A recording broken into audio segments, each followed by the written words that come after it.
I bought a ghost town, quiet, forgotten, mine. But just when I started rebuilding it, the HOA showed up claiming they ran it. They planted signs, locked my buildings, threatened me with fake fines. Problem is, I'm not your average homeowner. I'm a former military investigator and they had no idea who they were messing with. This isn't just a land dispute. This is a war between one man and a multi-state land fraud posing as an HOA. Stay with me, I'm about to show you how I took them down and reclaimed an entire town. The first time I laid eyes on the place on Juniper Hollow, though that name had been forgotten by almost everyone except the county's oldest records, the sun was barely cresting over the hills, casting long golden streaks through the shattered windows of the abandoned saloon. It was silent, the kind of silence you don't hear in cities anymore. No traffic, no sirens, just wind moving through dust and brittle sagebrush, whispering across cracked wooden sidewalks and rusted tin roofs. It was perfect, and it was mine. The town, if you could still call it that, was a forgotten relic on the edge of nowhere, somewhere in the high desert plateau where Nevada kisses Arizona. I won't hide its real name anymore. The faded county plat still read Juniper Hollow, established 1871, dissolved in all but paper sometime after the last resident died in the early 80s. The post office had closed in the late 90s. The train had stopped coming long before that. For all intents and purposes, the place didn't exist. Except I saw potential in every crumbling brick, every leaning porch post, every shard of colored glass still clinging to the window frames. After retiring from 2 decades in the military counterintelligence, mostly the kind of work that teaches you to read threats in paperwork long before you ever see a weapon, I wasn't looking for a cozy suburb or a golf course retirement. I wanted land, space, silence. I'd spent too many years listening to the noise of conflict, reading between the lines of threats and manipulation. So when I stumbled across an old tax lien sale listing buried in the back page of a dusty county archive, I followed it like a trailhead into the past. 4 parcels, 1 entire town. Mine for less than the price of a mid-sized SUV. When I pulled the keys from the county clerk's office in person, they looked at me like I was insane. "You sure about this, Mr. Dillard?" one of them asked, handing over a manila folder stamped with brittle red ink that smelled like it had been sitting in the same drawer since Reagan was president. No services, no water, no power. You're basically buying sand and ghosts. But that was the point. I started small. Cleared out the rats from the old general store nests, the size of softball mounds in the flower bins. Reinforced the roof on the firehouse with lumber I hauled in myself. Found a derelict septic truck half buried behind the schoolhouse and spent 3 weeks getting the engine to turn over again. Bit by bit, I brought things back. Not to how they were, but to something honest. Not every building could be saved. Some had surrendered to termites and time, but enough stood to remind me this had once been a place where people lived, laughed, fought failed, and kept going. I documented everything, took thousands of photos, got my new deed notarized and recorded the same week. Registered the parcels with the county land office under a simple LLC I set up for liability purposes, High Desert Renewal LLC. No bank loans, no liens. It was clean, at least on paper. Some days, I'd sit out on the edge of what used to be Main Street, with my coffee in a tin cup and a battered spiral notebook in my lap, sketching plans, maybe a coffee shop here in the old Barber building, a little hand-painted welcome sign at the entrance road. Maybe I'd open it up to artists, veterans, or folks looking for a second shot at life. I didn't want to own people's lives. I just wanted to offer a place where no one had to answer to a board of petty tyrants. Which is what made what happened next all the more ironic. About 6 months in, after I'd installed solar panels on the roof of the courthouse building and turned the old jail into a locked storage unit for tools and lumber, I noticed something strange. A white pickup truck, definitely not mine, was parked by the water tower. I walked over, cautious hand resting near the pistol I still carried out of habit more than fear. No license plate, no one inside. But what chilled me was the freshly planted wooden sign staked into the ground at the entrance, road bright white paint still dripping slightly at the edges. "Welcome to Sagebrush Crossing, a proud HOA community." I stared at it for a good 5 minutes. HOA. What HOA? I'd never signed anything. No community board existed. There were no residents but me. and I sure as hell hadn't approved any signage. At first, I assumed it was a prank, maybe some urban explorer with a twisted sense of humor. The sign was cheaply printed, screwed into a plank of pine, but the wording was exact. Managed by Sagebrush Crossing Residential Association. Inquiries 800 HOA 4U. I took a photo, yanked the sign out of the dirt, and tossed it in the bed of my truck like the trash it was. But that wasn't the end of it. 2 days later, I came back from a supply run 2 hours each way to the nearest real town for diesel canned goods, and a new roll of roofing felt to find another sign. This one was bolted to the front of the old post office with stainless steel screws that still gleamed. Same logo, same phone number. But now there was a laminated warning stapled beneath it, flapping in the hot wind like a surrender flag. All residents and visitors must comply with HOA guidelines, including aesthetic regulations, noise control, and approved utility standards. Non-compliance will result in fines and legal action. I froze in the doorway, keys still in my hand. Residents. There were no residents. I stepped inside the post office, my heart suddenly pounding harder than it ever had under incoming mortar fire. The dust on the floor had been disturbed in fresh boot prints, size 11 or 12 deep treads, not mine. My property maps, which I'd left folded on the sorting counter, were now unfolded and laid out flat corners weighted with empty coffee cups someone had taken from my shelf. They'd been copied. The creases were too perfect, the edges too crisp. I checked the storage closet at the back. My deed copies, the ones I kept in a fireproof box just in case, were gone. I checked the main office. My folder of restoration notes, supply receipts, even the little USB drive, where I logged time-stamped GoPro footage of every repair gone. Someone had been inside, not just trespassing, but studying, planning. For a brief moment, the old training kicked in, the same cold clarity I used to feel walking into a village in Helmand Province, and knowing within 5 seconds whether the air felt wrong. That instinct screamed now, this wasn't a mistake. This wasn't a joke. Someone wanted Juniper Hollow, and they weren't playing fair. I didn't sleep that night. I resecured every door and window with new hasps and padlocks I'd bought that same afternoon. I mounted the first 4 trail cameras on the main path's battery-powered, motion-triggered cellular upload. I hid a GPS tracker under the frame of my truck. And I pulled out something I hadn't touched since leaving the service, a black spiral notebook, the exact kind I used to carry in the field. I wrote across the top of the first page in thick block letters, Operation Ghost Town. Underneath a single line, find out who thinks they own my land. I didn't know it yet, but that night would be the last time I ever truly felt alone out here. By morning, everything would change. The next morning started with dust in my teeth and grit in my eyes. The desert has a way of waking you up hard. No soft light, no birds, just wind and sand slapping you awake like a drill sergeant who never learned gentle. I stepped outside with my thermos, expecting the same stillness I'd grown to love. Instead, 3 new signs had appeared overnight. One was bolted to the hardware store, one to the schoolhouse I hadn't even started on yet, and the third, God help me, stood like a conqueror's flag right in front of the church. Each one carried the same fake smiling logo, Sagebrush Crossing HOA. Bright sterile font, a sunburst behind a stylized cactus. It looked like the brochure for a planned community outside Phoenix, not a ghost town with tumbleweeds for neighbors. Beneath every sign were glossy laminated notices, zip-tied for weather resistance. And this property is subject to HOA regulations. Unauthorized construction or alterations are prohibited.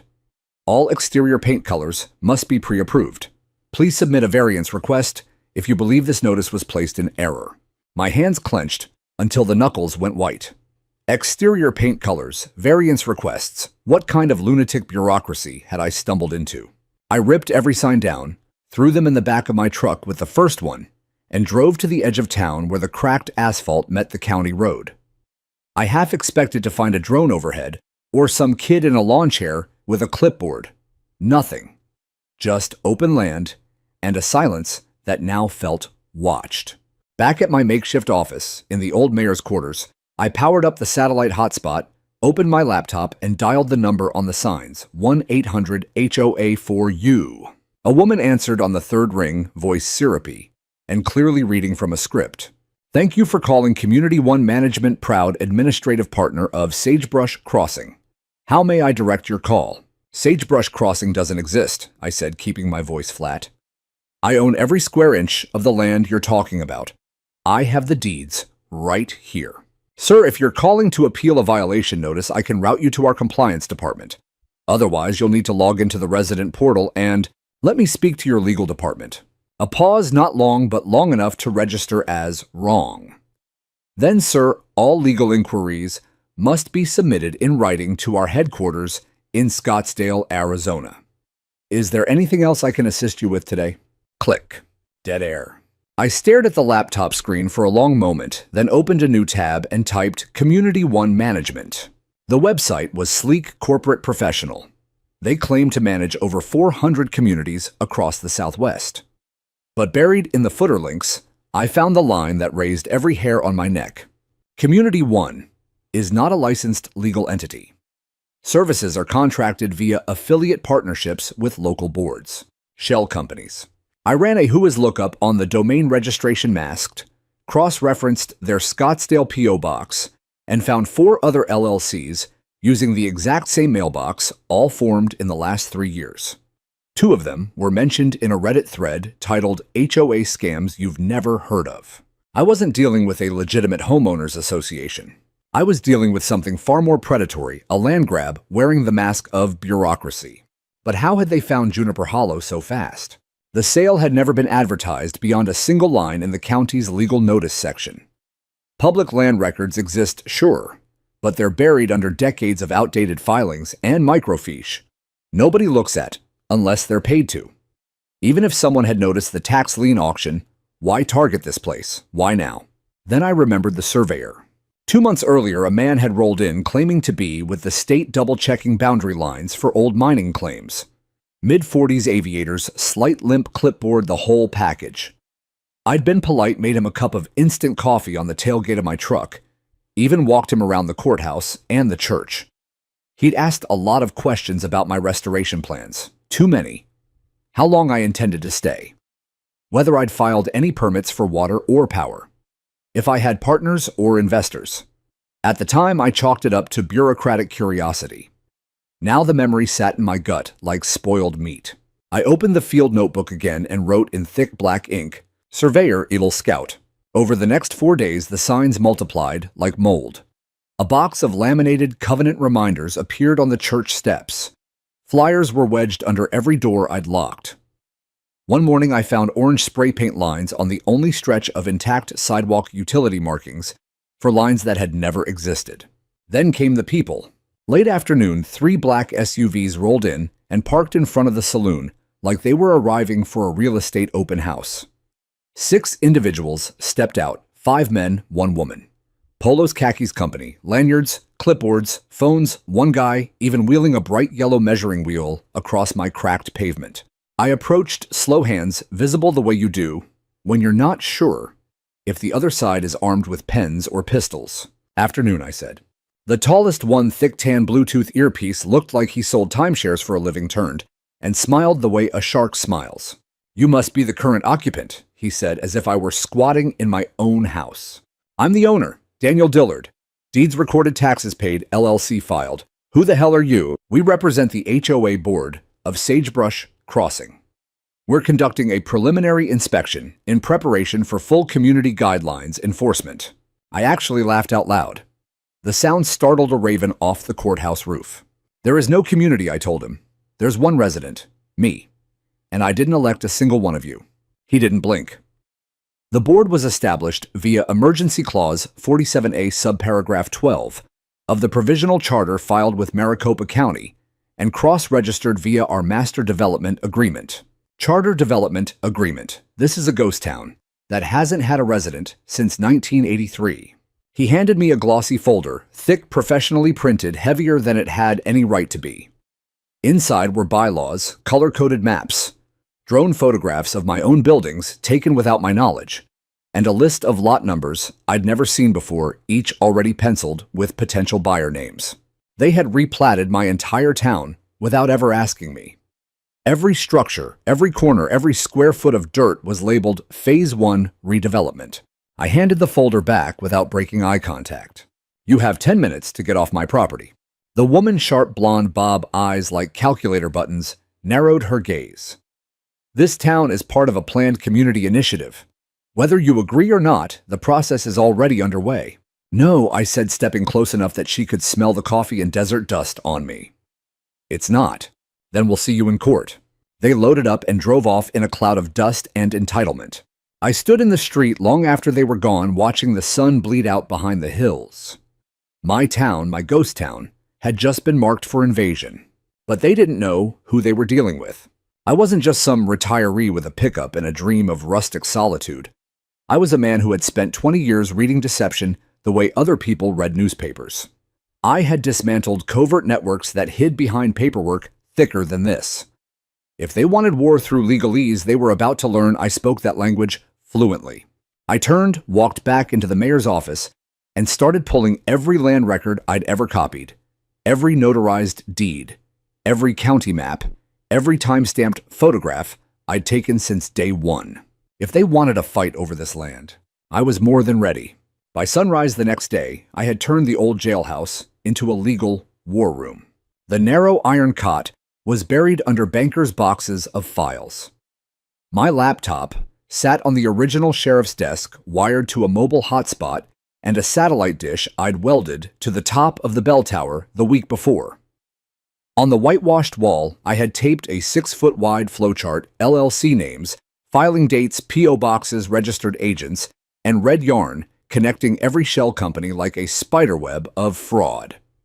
If they wanted to play the paperwork game they were about to discover, I had played it in places where getting the forms wrong didn't just mean a lawsuit. It meant people died. They had underestimated me badly. I wasn't some lonely eccentric they could scare off with laminated notices. I had spent 2 decades intercepting covert networks, decoding bureaucratic camouflage, and dismantling intelligence operations that looked exactly like this, clean on the surface, rotten underneath. And now, my town, my Juniper Hollow, was in the crosshairs of the same kind of deception. I started with the county land registrar. Sheila, the clerk who had handed me the keys 18 months earlier, still remembered me fondly. "They say they're enforcing an HOA," I told her over the phone. "Signs all over my building, citations, the whole circus." She laughed, then realized I wasn't joking. "Wait, you're serious?" "Dead serious." They showed up yesterday with glossy folders full of maps and bylaws. Claimed authority under some master redevelopment agreement filed in Maricopa County. She hammered her keyboard for a minute. "There is nothing zero recorded against any of your 4 parcels. No HOA, no liens, no association overlay districts. If anything had been filed after your purchase, it would have triggered an automatic ownership alert to you. Can you run a search for any recent filings that mention my parcel IDs or anything close to Sagebrush Crossing?" 10 minutes later, she called back, voice low, like she was reading classified material. "You're gonna love this, Daniel." A development corporation called Red Horizon Holdings filed a subdivision request on adjacent land 3 counties over. They also filed an application to establish an HOA, and their proposed boundary map illegally includes every inch of Juniper Hollow. Illegally didn't begin to cover it. Red Horizon Holdings. I circled the name in thick red Sharpie on my wall map. It was the same tiny print buried under the HOA logo on every sign. I had missed it the first time because it was deliberately small. I stayed up until the stars faded, digging deeper. By 4 a.m., I had traced Red Horizon through a labyrinth of investment shells tied to desert redevelopment projects from Nevada to New Mexico. Their playbook never changed. 1. Locate dead or tax-defaulted land. 2. Quietly file HOA establishment papers in neighboring or distant counties. 3. Begin enforcing rules on the ground to create the illusion of authority. 4. Pre-sell future lots to speculative investors who think the land is already governed and safe. 5. Intimidate or outspend anyone who pushes back. Except this time, they had chosen the wrong ghost town and the wrong ghost. The following afternoon, a certified letter arrived, shoved under the post office door while I was on the roof patching solar wiring. Thick cream envelope, silver foil seal, formal letterhead that read, Sagebrush Crossing Residential Association. Inside was exactly what I expected: 4 pages of pseudo-legal threats, dripping with condescension. You are hereby notified of violation of Community Code 5.3b for unauthorized paint and structural modifications to historically significant buildings. A fine of $7,200 has been assessed against Parcel 4 Old Courthouse. Further violations will incur daily compounding penalties, legal escalation, and potential injunctions. All appeals must be submitted in writing within 15 days to the address below. Paint violations on buildings that hadn't seen a brush since the Carter administration. I scanned every page. No human signature, just a stamped facsimile. No physical office address, only a P.O. box in Scottsdale. And at the bottom, in 8-point font designed to be overlooked: HOA jurisdiction, pending official recognition by County Planning Commission. They were bluffing so hard the paper should have caught fire. That night, I wrote my response, a 6-page cease and desist letter citing Arizona Revised Statutes 33-1805, 33-1806, and 13-1802 fraudulent schemes. I attached copies of my recorded deeds, time-stamped restoration photos, and a polite invitation for them to remove their trespassing signs before I did it for them permanently. I mailed it certified return receipt requested. Then I took it further. I filed a formal fraud complaint with the county recorder's office. I filed a second report with the Arizona Attorney General's Consumer Fraud Division. And I made one phone call I had been saving, to my niece Andrea. Andrea is a deputy district attorney in Pima County, specializing in land fraud and civil racketeering. I hadn't seen her in 2 years, but I knew exactly what she'd been working on. I emailed her everything: photos of every sign, every citation drone footage, the glossy folder the board had handed me, and the certified letter with its laughable fine. 2 hours later, my phone rang. "Uncle Dan," she said, voice tight with that mix of excitement and fury I remembered from when she was 12 and someone stole her bike. "You weren't exaggerating. I've seen variations of this scam along the I-10 corridor, but never this far out in the sticks. They're already selling pre-construction lots on a website that went live 3 weeks ago. Investors, dozens, mostly out-of-state LLCs and pension funds looking for desert appreciation plays. They think they're buying into a master-planned community with covenants and protections. You have enough for a preliminary investigation. More than enough. I'm looping in the AG's Real Estate Fraud Task Force tonight. But brace yourself. Once they realize you're not folding, they escalate fast." She was right. The very next morning, a drone buzzed the church steeple like a mechanical vulture, hovering for 20 minutes, red recording light blinking. I shot video of it with my telephoto lens. Logo on the underside, Civic Sky Surveyors another shell. That night, my phone rang from a blocked number. "Mr. Dillard," a smooth male voice said, "we'd like to offer you a buyout." My spine turned to ice. Who is this? Someone who recognizes the value of what you're sitting on. "We're prepared to offer 10 times what you paid cash. No contingencies, but the offer is contingent on your cooperation with our community integration plan." I stayed silent. "You've underutilized a significant asset," he continued. "Our vision brings services, commerce, population growth. You walk away wealthy and retire comfortably. Or you can cling to your independence and find yourself buried in violations, liens, and litigation that will drain you dry. The choice is yours." I hung up without a word. Then I opened my field notebook and wrote 3 words in capital letters that took up the entire page. "This is war." They thought they could outpaper me, drown me in legalese, gaslight me into selling. They had no idea who they were playing with. I'd seen my share of power plays, overseas militias, turning schools into command posts, local officials weaponizing permits to silence anyone who complained. But I never thought I'd see the exact same playbook executed on American soil in a ghost town I had paid for with every dime of my retirement savings. The difference here: they weren't using rifles, they were using fiction printed on expensive letterhead and delivered with polite smiles. But fiction, when it arrives, certified mail, and carries the weight of clipboards and khakis, can feel an awful lot like fact. It started with the locks. I'd driven 2 hours to the nearest real hardware store for diesel canned food and construction adhesive. When I came back, the sun was dropping in a blaze of rust orange behind the western ridge, and something felt wrong before I even killed the engine. The door to the old schoolhouse, now my main storage depot, had a brand new commercial-grade padlock gleaming on the hasp. My own heavy master lock was lying in the dirt, cleanly cut, the shank glinting like a spent cartridge casing. Nailed to the door was a laminated notice flapping in the wind. This structure has been deemed unsafe under HOA Regulation 2.14b. Entry is prohibited until inspection clearance is granted by the board. Violators subject to fine and towing. I ripped the notice down, took time-stamped photos from every angle, then checked the next building. The general store, my first full restoration project, was wrapped in bright orange construction netting. Another laminated notice. The post office had yellow caution tape strung around the entire porch like it was a crime scene. A folding A-frame sign stood in the middle of the lot. Community Improvement Zone. Do not cross. Violators subject to penalty and removal. I crossed anyway.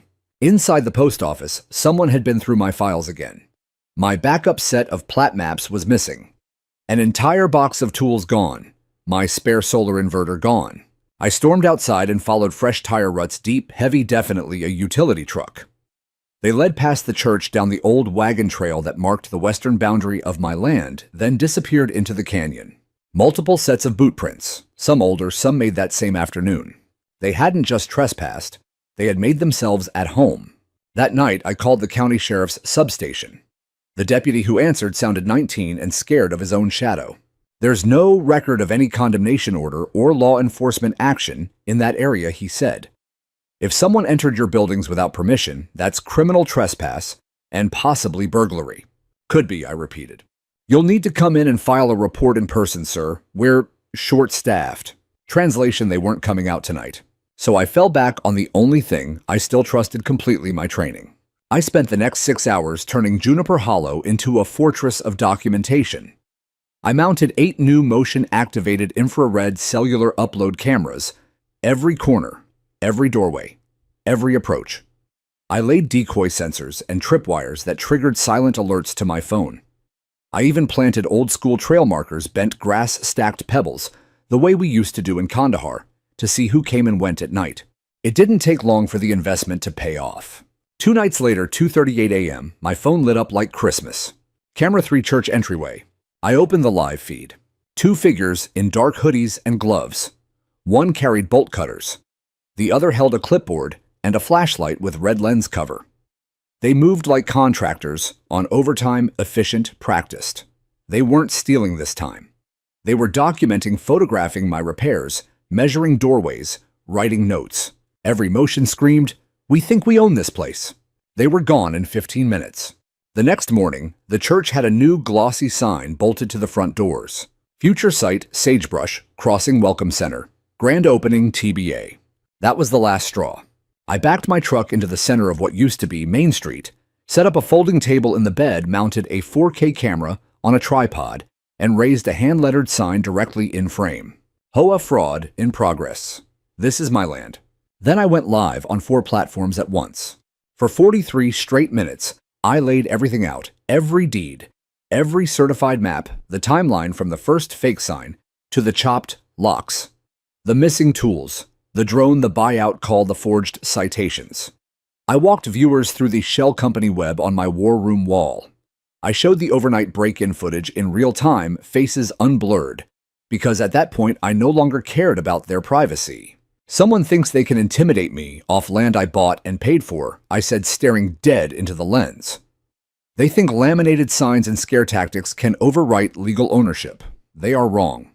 And I'm not going anywhere. The video hit 12,000 views in under 3 hours. But the real explosion happened offline. That afternoon, Sheila from the county clerk's office called, voice shaking with second-hand rage. I just got a very heated call from a man claiming to represent the board. He demanded your entire file be sealed and flagged for review. Did you do it? Hell no. But heads up, he mentioned your tax record specifically. You might want to log in and check. I did. And there it was. Someone had filed an amended plat map with the county assessor claiming my 4 parcels had been incorrectly recorded for decades and now fell inside Sagebrush District Overlay Zone B.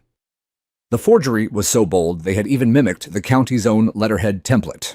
They were trying to rewrite the map of my town on paper while I was still standing on it. I drove to the county building first thing the next morning, walked the original 1871 deed and every subsequent filing straight to the assessor's desk and laid them out like evidence at a murder trial. The assessor, a tired man named Roy, who'd been there 32 years, went pale. "This is felony-level fraud," he muttered. "They used our template. We're opening a formal investigation today." But by the time I got home, the retaliation had already escalated. The only road into Juniper Hollow now ended at a brand new metal barricade rented from a private security firm in Phoenix. Across it hung an enormous vinyl banner. "Private community, no trespassing without HOA credentials." I stood there alone in the fading light, staring at a fence blocking a road I had graded and graveled with my own hands on land I owned free and clear. They weren't pretending anymore. They were declaring war. So I did the only thing I knew how to do. I prepared to fight smarter, dirtier, and longer than they ever imagined. And I was only getting started. I spent the next 48 hours in a silence colder than any desert night I'd ever known. Not the peaceful quiet I had come here for, but the deliberate coiled silence of a man planning every move 3 steps ahead. The barricade still stood at the mouth of the road like a middle finger made of steel and vinyl. I left it untouched. I needed it exactly where it was visible, arrogant, and most importantly, illegal. Every hour it stayed up was another piece of evidence. That meant digging literally and figuratively. First, the paper trail. Every rural county has a historical surveyor's vault, usually a forgotten basement full of plat books no one has opened since the invention of KD. I drove to the regional archive in Prescott, signed in as Daniel Dillard property owner conducting boundary research, and asked for every record they had on Juniper Hollow going back to the 1800s. They wheeled out a cart stacked 4 feet high with crumbling ledgers, hand-drawn maps, and survey notes written in fountain pen ink. I spent 9 hours in that basement and found pure gold. Juniper Hollow had been granted in 1871 to a group of railroad workers under the Pacific Railroad Act. It was never platted as a traditional subdivision. In 1983, after the last permanent resident died, and the post office closed, the state quietly declared the entire town site non-governed, unincorporated territory. No HOA had ever been recorded. No overlay districts, no master development agreements. Just one long unbroken chain of silence until the day I bought it. Until someone decided to forge a new chain over the top of history. Back home, I spread the fraudulent plat map they had filed next to the originals. At first glance, it looked perfect: boundary monuments, parcel numbers, assessor stamps. But then, I spotted the fatal flaw: the northern boundary coordinate was off by 0.4 degrees. Out here, that tiny error shifted the line almost 200 feet, enough to swallow the general store, the church, and the old sheriff's office into their fake shared access zone. I photographed every discrepancy, annotated every forgery, and built a 37-page exhibit that would make a title insurance underwriter weep. Then I called Andrea again. I emailed her the entire archive, 1871 land grant scans, the 1983 state resolution, the forged plat, with my redline corrections, the coordinate fraud, the historical survey notes. 24 hours later, she called me back at 2 a.m., voice crackling with adrenaline. "Uncle Dan, this is constructive fraud on steroids. I've already got a civil litigation partner at the AG's office calling it the cleanest case of fabricated jurisdiction I've seen in 15 years. But we still need real-time harm, coercion, and intent. Keep the cameras rolling." So I baited the trap. That night, I took one of their own fake HOA signs, the big 2x4-foot one they had bolted to the church, and rehung it dead center in the town square. Then I slapped a bright orange sticker across the middle in 2-inch letters. Under legal review, owner, challenge pending. I angled 3 cameras on it and waited. They took the bait exactly 46 hours later. At 3:12 a.m., my phone exploded with motion alerts. 3 men in a white pickup with the Civic Sky Surveyor's logo pulled into the square. They jumped out with cordless drills and pry bars, ripped my sticker off, and replaced the sign with a brand new one. Final notice: failure to comply will result in legal seizure of property and removal of unauthorized structures. But they made one critical mistake. The man holding the new sign looked straight up into camera 4. When the motion floodlight kicked in, face fully illuminated for 4 full seconds. I froze the frame, enhanced it, and ran it through every public records database I still had access to from my old clearance days. Jason Merrick, 47 years old, former civil engineer. License revoked in California for forging building inspection certificates on a 120-unit condo project. Current employer through 3 layers of LLC's Red Horizon Holdings. The same state surveyor who had sipped my coffee 2 months earlier. I now had a known disgraced con artist caught on 4K video trespassing on my land at 3 in the morning, tampering with private property, and issuing threats he had no authority to make. I compiled the entire package timestamped video facial recognition match, Merrick's disciplinary record corporate ties, into a single encrypted folder, and sent it to Andrea Glenn Putnam, the land rights attorney she had brought on board, and for good measure to Vince Carter, my old embedded war correspondent turned investigative reporter. Vince called me 3 hours later. "Daniel, you just handed me the front page for the next month. When can I bring a crew out?" "Tomorrow," I said. "Bring every camera you've got." The next morning, Vince arrived with a full news team, 2 shooters, a drone pilot, and a producer who kept muttering, "This is insane," every 5 minutes. We walked them through every inch of Juniper Hollow. I showed them every fake sign still standing, every chopped lock and laminated threat, every forged plat map and doctored coordinate, every frame of Jason Merrick's face bathed in floodlight. Then I unrolled the original 1871 deed on the courthouse steps, yellowed brittle, but still legally unbreakable. Vince looked at me with the same grin he used to wear right before we rolled into a hot zone. "They picked the wrong damn battlefield, brother." We shot the segment from dawn to dusk. He promised the online version would drop within 48 hours, and the full television expose 3 days after that. That night, someone taped a plain white envelope to the church door. No stamp. Hand-delivered.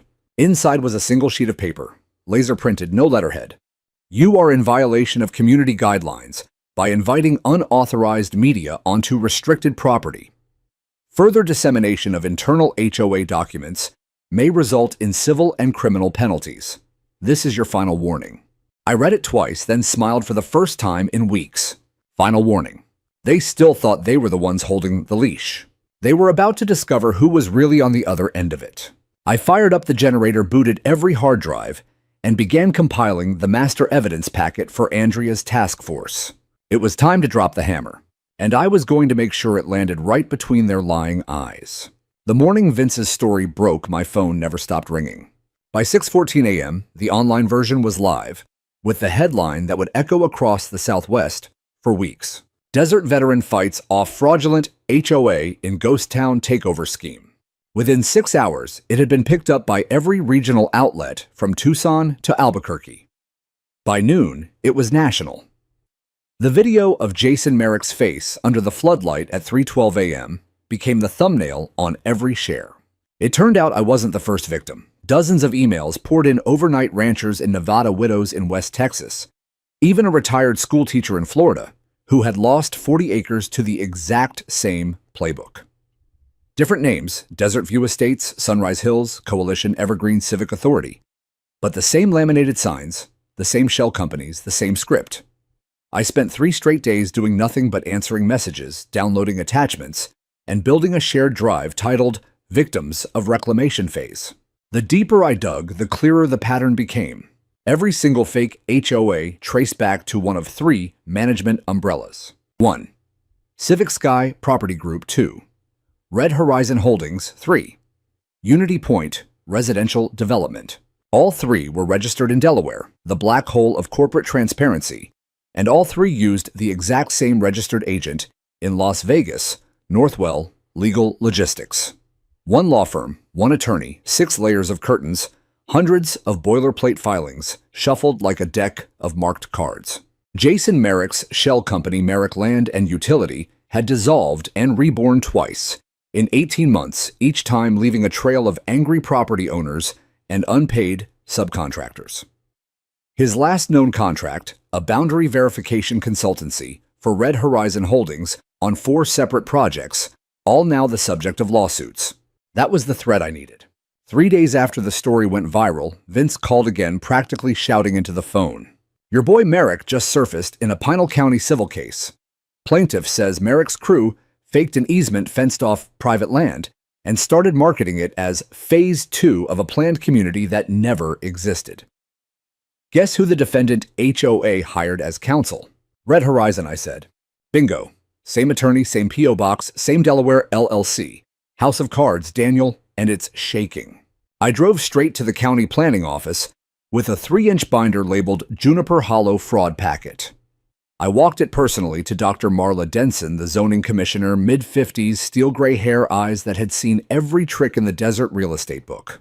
She flipped through the documents, deeds forged, Platts corporate org charts, victim statements, the 3 a.m. trespass video, and her face went from professional curiosity to cold fury. I've seen this before, she said quietly. Cochise County 2 years ago.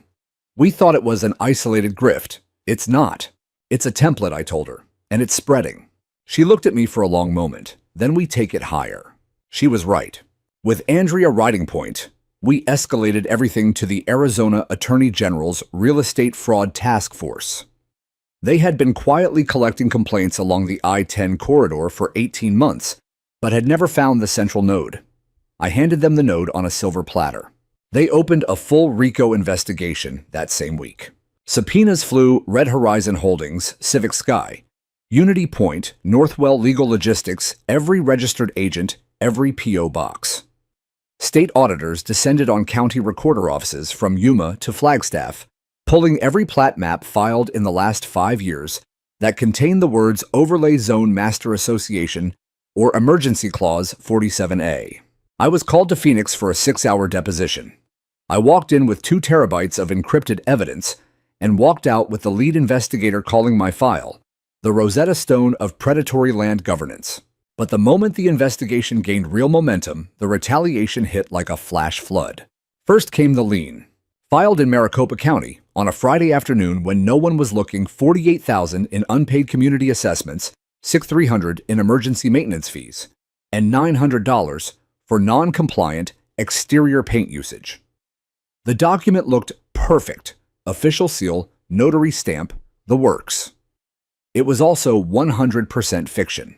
Then the cease and desist letters, one from a law firm in Dallas, one from San Bernardino, both accusing me of defamation per se, and demanding immediate removal of all online videos containing proprietary HOA documents. Then the knockout punch. I opened my mail to find a letter from the bank that held my High Desert Renewal LLC checking account. My account had been frozen pending review of irregular claim activity related to ongoing litigation. Translation: the fake HOA had filed a notice claiming I was being sued for property fraud, triggering the bank's automatic fraud protection protocols. They were trying to choke my cash flow while the state closed in. I called the bank, emailed every document I had, and had Andrea's office fax an official affidavit stating the lien was under active criminal investigation. The freeze was lifted by end of business, but the message was crystal clear. They were cornered animals now, and cornered animals bite dirty. I doubled security. Backup drives went off-site to a safe deposit box in Kingman. I added redundant satellite internet and a second generator. I slept with a field notebook and a loaded pistol on the nightstand, because I knew what came next. They wouldn't roll over quietly. They would try to bury me under filings, distractions, and raw fear. But fear is a currency that no longer held value for me. I had one last card to play, one they would never see coming, and I was about to lay it on the table in front of the entire desert. I scheduled the meeting for the exact same Wednesday. The fake Sagebrush Crossing HOA board had mailed out glossy flyers announcing their community compliance tour and future resident orientation. Their flyers had gone out to 3 neighboring counties, complete with RSVP links and promises of free bottled water. I made my flyer look identical, same fonts, same sunburst cactus logo I lifted from their own website, except across the bottom I stamped in screaming red ink, "Public expose, bring cameras." By noon on Wednesday, the old church was packed, standing room only. Word had spread like wildfire across rancher forums, veteran groups, off-grid subreddits, and local news comment sections. Folding chairs scraped across the pine floor. People leaned against every wall. There were ranchers in sweat-stained Stetson's homesteaders and Carhartt off-duty sheriff's deputies in plain clothes, and at least 8 reporters with live stream rigs. Someone had even driven up from Tucson with a satellite truck. I opened exactly the way I used to brief a platoon map on the wall, evidence table like an arms rack, no wasted words. My name is Daniel Dillard. 18 months ago, I bought this town, Juniper Hollow, fair and square, at county tax sale. Paid cash, recorded every deed, restored every building with my own hands. What happened next isn't just my story. It's yours too. I yanked down a white sheet I'd hung over the timeline board. 6 feet of red yarn dates, company names, forged plats, still photos from security cams, drone shots of barricades, the 3 a.m. Jason Merrick trespass video looping on a monitor. Then I walked them through every step. The shell company web, the fake citations and chopped locks, the forged plat maps with doctored coordinates, the midnight sign crews, the buyout call, the bank freeze, the $48,000. Ghost lien, the pattern stretching across 9 states. Every time I clicked to the next slide, the room got quieter. You could hear boots shifting on old wood and the low hum of phone cameras recording. An older woman near the back, gray curls, hands knotted from decades of ranch work, suddenly gasped. "That's him," she said loud enough for everyone to hear. "That's the son of a bitch who came to our place last summer. Told us we owed 12 grand for road maintenance on our own county road. We almost paid until my son found the same P.O. box in Scottsdale." Half the room turned toward her. Phones swung up. "Did you pay?" I asked. She shook her head. Others did. Good people. They were scared. I let that sit for 3 heartbeats. Then I held up a fat USB drive like it was a live grenade. Everything I just showed you, every document, every video, every corporate link is on this drive. Copies are already with the Attorney General and every major news outlet in the state.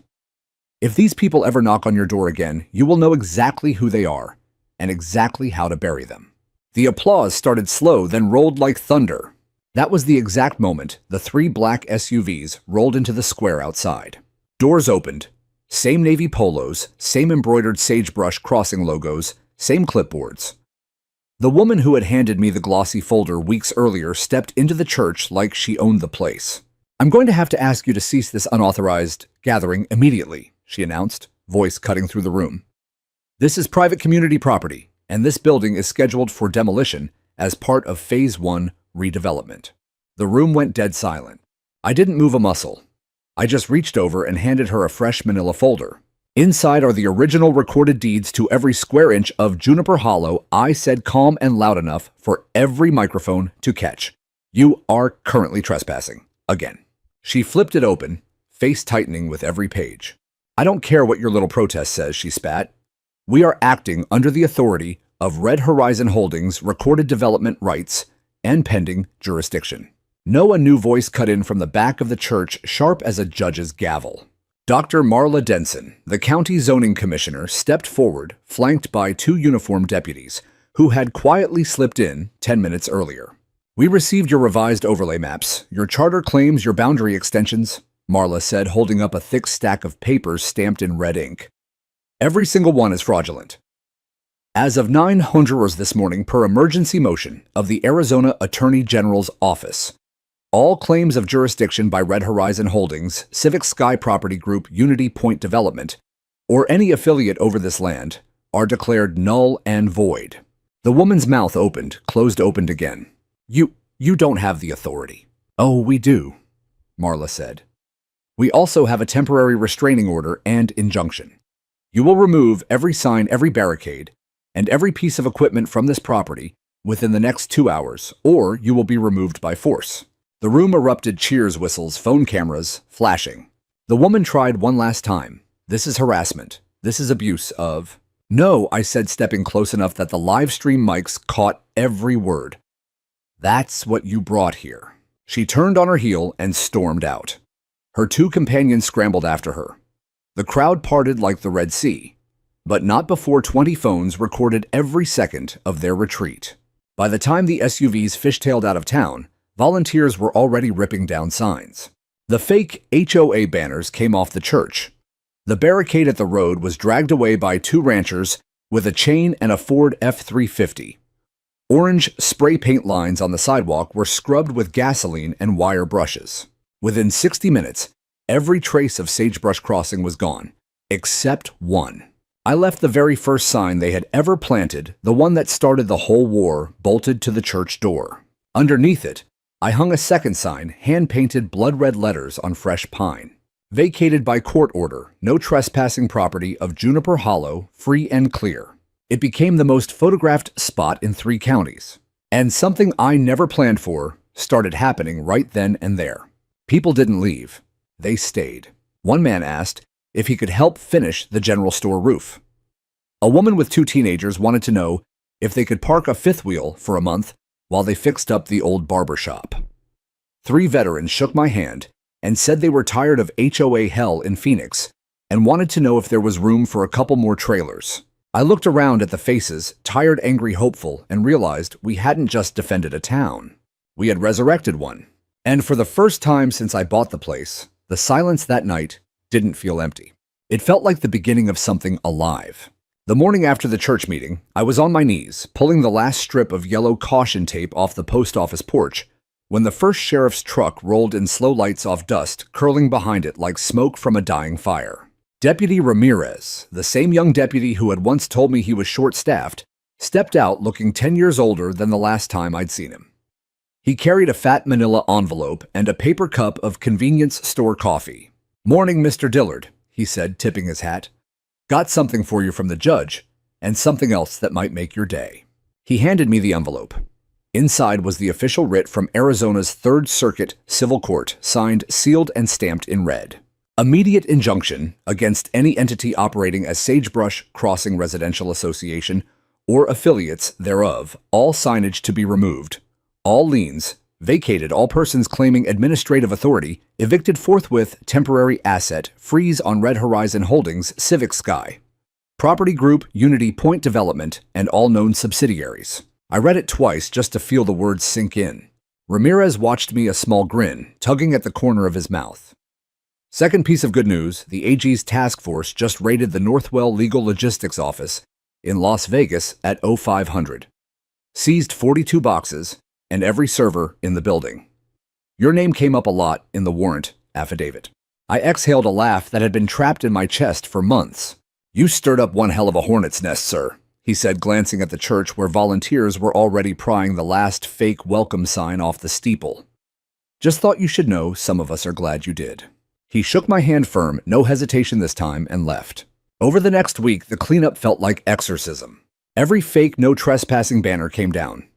Every orange stake and spray-painted line was dug up and tossed in a burn pile that lit the night sky orange for 3 straight evenings. The metal barricade was cut into scrap and hauled off by a guy who wanted it for a corral. I worked alongside everyone else, veterans, ranchers, a retired history professor from Flagstaff, who showed up with a flatbed of donated lumber. We patched roofs, rehung doors, and laughed more in 7 days than I had in 7 years. But the legal storm wasn't over. Andrea and Glenn Putnam, the quiet land rights attorney with the battered leather binder, flew into Kingman and drove out together. We met in the old courthouse windows, open to the first cool breeze in months. "This isn't just about Juniper Hollow anymore," Glenn said, spreading fresh filings across the table. "The AG is building a statewide RICO case, and the feds, HUD and DOJ, are circling.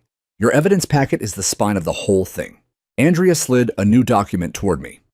"We just filed a counterclaim under the Arizona Land Use Protection Act and added an intent to petition for full RICO damages. If this goes class action, every victim from here to the Nevada line could be in the room." 3 days later, Red Horizon's attorneys fired back with a 42-page motion to dismiss, accusing me of inciting a conspiracy mob destruction of public infrastructure and tortious interference with prospective economic advantage. Glenn read one paragraph aloud and started laughing so hard he had to take off his glasses. "They still claim the barricade was long-standing community infrastructure. The barricade that was rented from a Phoenix equipment yard 3 weeks ago. None of it stuck." Then came the moment that told me the tide had truly turned. I was up on the schoolhouse roof with a bucket of tar when one of my perimeter drones pinged movement at the western fence line. 4 men in reflective vests, 2 unmarked pickup shovels, and post-hole diggers. They weren't planting new markers. They were digging up the old ones, my official county survey monuments, steel pins with GPS tags and bright orange caps. I hit record on every camera, jumped in the truck, and floored it. By the time I got there, Ramirez and 2 more units were already on scene lights flashing rifles out. The 4 men tried to claim they were adjusting a drainage route per HOA engineering guidelines. Ramirez didn't even let them finish the sentence. "What HOA?" he asked. Silence. They were cuffed, read their rights, and loaded into the backs of patrol trucks. One of them, nervous, mid-30s wedding ring cutting into his finger from the zip ties, started talking the second Andrea's name was mentioned. That's how we got the USB stick. Found in the glove box of the lead truck, labeled in Sharpie board minutes, "Do not duplicate." Glenn and I opened it that night in the courthouse under a single hanging bulb. Folders full of internal Red Horizon emails, investor decks, meeting notes. They spoke in plain English about reclamation phase. Minimize resistance via notice saturation. Create compliance illusion through soft enforcement. Target undocumented zones with procedural overlay filings. High-risk resistors, delay document, escalate to lien stage. They had spreadsheets with hundreds of rural parcels flagged across 9 states. Juniper Hollow was highlighted in red with my name and the note, "Primary obstacle. Monitor closely." Andrea's voice on speakerphone was almost shaking. "This is the smoking gun. Actual admissions of intent to defraud." Glenn just leaned back in his chair and said one word: "Checkmate." We held the press conference 2 days later on the courthouse steps, same place I'd once stood alone with a handwritten sign.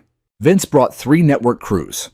We projected the worst slides on a white bedsheet nailed to the wall behind me. I read their own words aloud line by line, letting the desert wind carry every lie back to them. 72 hours later, the headlines broke nationwide. Multi-state RICO probe targets predatory HOA syndicate. Army veteran exposes organized land grab. Posing as homeowners association, fake desert HOA empire crumbles after one man refuses to sell. By the end of that week, Red Horizon Holdings bank accounts were frozen solid. Unity Point's website went dark. Civic Sky's phones rang to voicemail that said this number is no longer in service. The fake Sagebrush Crossing mailings stopped forever. And then came the letter I never expected. Delivered by certified mail, State of Arizona seal on the envelope. Inside was a formal resolution signed by the Department of Land Oversight. On behalf of the state of Arizona, we recognize Daniel Dillard's lawful ownership of Juniper Hollow, his extraordinary vigilance in defense of private property rights, and his invaluable contribution to exposing systemic fraud in rural land governance. The state is initiating a 5-year audit of all HOA filings statewide in direct response to evidence provided by Mr. Dillard and associated victims. It wasn't money. It wasn't an apology from the people who deserved to give one. But it was acknowledgement. The one thing predators like Red Horizon feared most being seen. Because once people see the trick stops working. The silence breaks, and the land stays free. I thought the worst was over. Once the lawsuits were filed, the press went national, and the Attorney General's office came down on them like the hammer of God. I thought daylight would burn the parasites clean off the land. But Red Horizon had one last desperate, vicious card to play. It came at dawn, 12 days after the press conference, on the courthouse steps, 48 hours before the final hearing, that would permanently freeze their remaining claims across 4 states. I was in the old post office now, my real office, with a working coffee pot and a window that actually opened, reviewing final exhibits with Glenn Putnam when every motion alarm went off at once. North Road, church lot, saloon entrance, general store. Multiple vehicles, multiple heat signatures. I flipped to the live feeds and felt the old battlefield chill crawl up my spine. 4 black pickups unmarked, no plates, steel brush guards rolled into Main Street in perfect formation. They stopped in a semicircle like a military cordon. 8 men stepped out, all wearing identical gray tactical vests with homemade HOA compliance patches velcroed to the chest.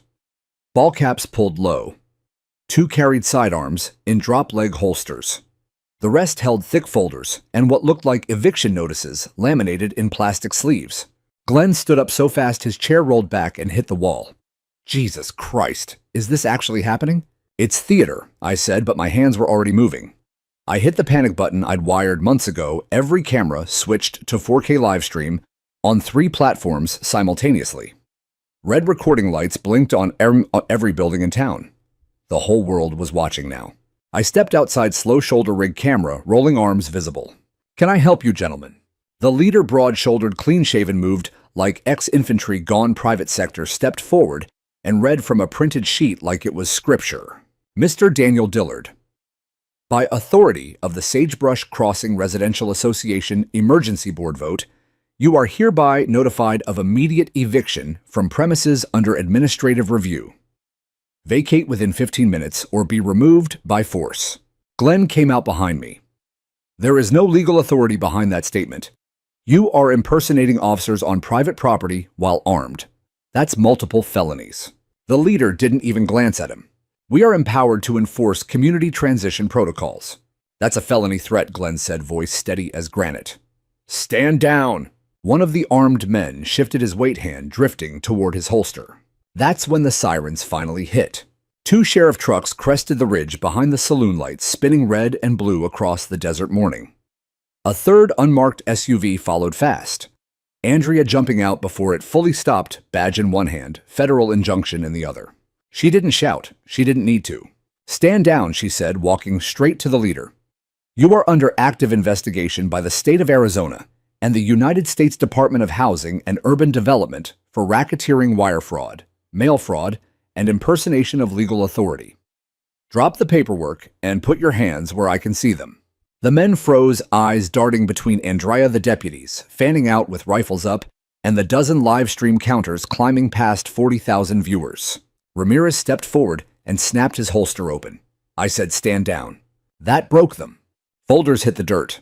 Hands went up. 2 tried to protest something about contracted security, but the cuffs were already clicking.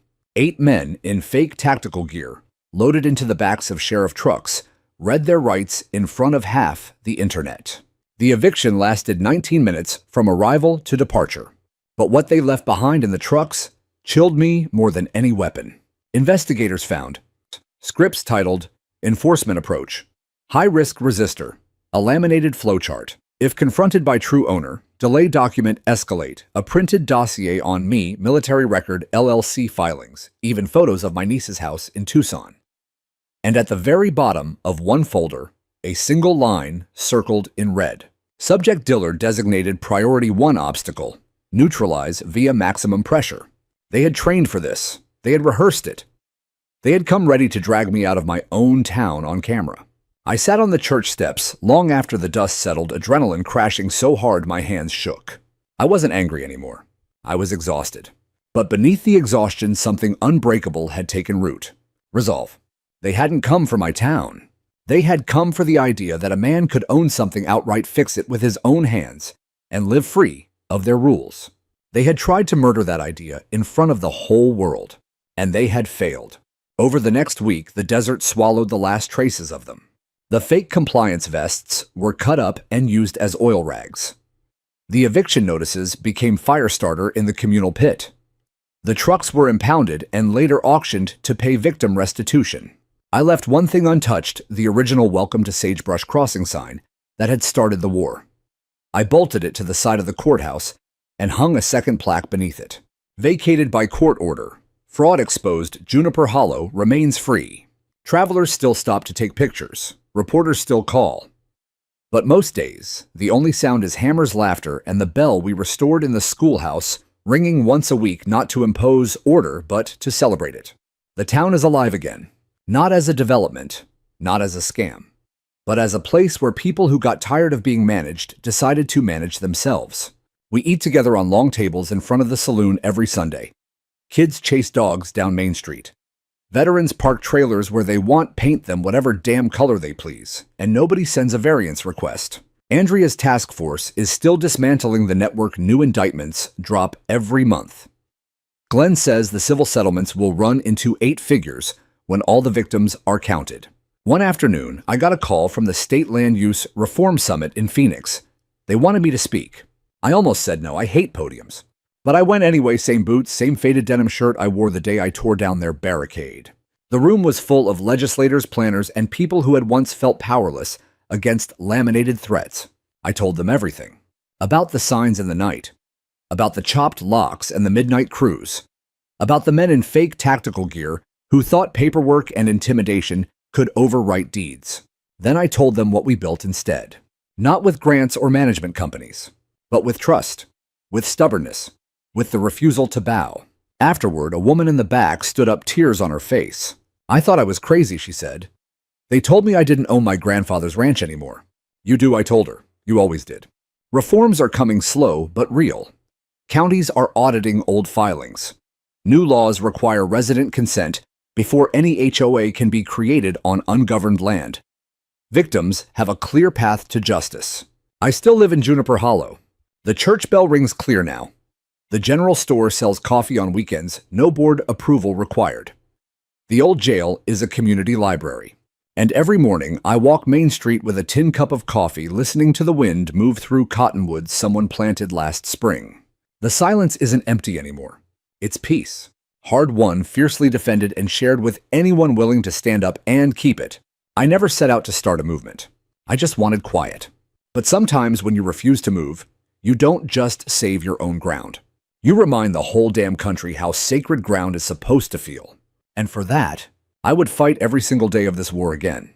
Every forged plat, every midnight trespass, every lie printed on glossy paper. Because Juniper Hollow isn't just mine now. It's proof. Proof that no shell company, no fake board, no stolen signature can ever overwrite the truth carved into this soil by honest hands. The paint still flakes. The nights are still cold. The water still runs slow. But the town breathes, and it is ours. Free. Forever.